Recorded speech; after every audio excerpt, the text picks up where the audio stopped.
ina SA media ga mun dole muna fagen fama ga Sani Kandi a gefe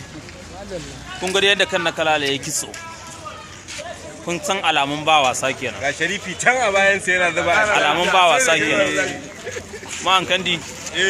alamun ba kaga dai alamun ba wasa alamun ba wasa kenan ba wasa